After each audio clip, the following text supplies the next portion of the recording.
Hello guys, welcome back to our channel. நம்ம தமிழ் சினிமாவில் கரண்ட்டாக டாப் 2 மோஸ்ட் பாப்புலர் ஸ்டார்ஸ் லிஸ்ட்டில் இருக்கிறது நம்ம தளபதி விஜய் அண்ட் நம்ம தல அஜித் குமார் தான்.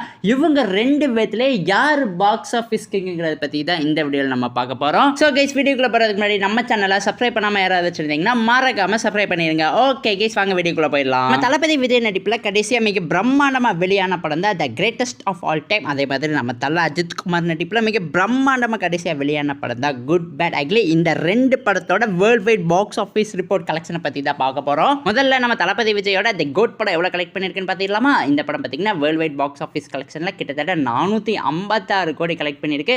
அதுவே இப்போ ரீசெண்டாக வெளியான நம்ம Thala Ajith குமாரோட good bad ugly படம் world wide box office collection எவ்வளோ பண்ணியிருக்குன்னு கேட்டிங்கன்னா எக்ஸாக்டாக 273 கோடி தான் கலெக்ட் பண்ணியிருக்கு. ஸோ ரெண்டு படத்தையும் கம்பேர் பண்ணி பார்த்தா நம்ம தளபதி விஜய் தான் பார்த்தீங்கன்னா எப்போவுமே பாக்ஸ் ஆஃபீஸ் கிங்காக இருக்காரு. டிஃப்ரென்ஸ் பாருங்களேன், கிட்டத்தட்ட 180 crores ஆல்மோஸ்ட் பார்த்தீங்கன்னா கோட் படத்துக்கும் குட் பேட் அக்லி படத்துக்கும் டிஃபரன்ஸ் இருக்கு. நம்ம தமிழ்நாடு பாக்ஸ் ஆஃபீஸ் கலெக்ஷனாக இருக்கட்டும், வேர்ல்ட் வைட் பாக்ஸ் ஆஃபீஸ் கலெக்ஷனாக இருக்கட்டும், எல்லாத்துலேயுமே பார்த்தீங்கன்னா அப்பவும் இப்போவும் எப்போவுமே பார்த்தீங்கன்னா தளபதி விஜய் தான் இருந்துக்கிட்டு இருக்காரு. அன்ஃபார்ச்சுனேட்லி நம்ம தளபதி விஜய் பார்த்தீங்கன்னா இன்னும் ஒரே படத்தோட அவரோட சினிமா கேரியரை குவைட் பண்ண போகிறாரு. இவர் குவைட் பண்ணுறதுனால அவருக்கு லாஸ் இல்லைங்க, நம்ம கோலிவுட் சினிமா அதாவது தமிழ் சினிமாவுக்கு பார்த்தீங்கன்னா ஒரு மிகப்பெரிய லாஸாக இருக்க போகுது. கைஸ், நம்ம தளபதி விஜய் சினிமா கேரியரை குவைட் பண்ணிட்டு போனதுக்கப்புறம் அவரோட பிளேஸை ஃபுல்ஃபில் பண்ணுறதுக்கு அந்த இடத்துல யாராவது வருவாங்களா? அப்படி வருவாங்கன்னா அந்த ஆக்டரை யாராக இருக்குங்கிறத மறக்காமல் நம்ம கமெண்ட் பாக்ஸில் ஷேர் பண்ணிடுங்க. அதே மாதிரி இந்த வீடியோ பிடிச்சிருந்தா லைக் பண்ணுங்கள், கமெண்ட் பண்ணுங்கள், சப்ஸ்கிரைப் பண்ணுங்கள். தேங்க்யூ ஃபார் வாட்சிங் கைஸ்.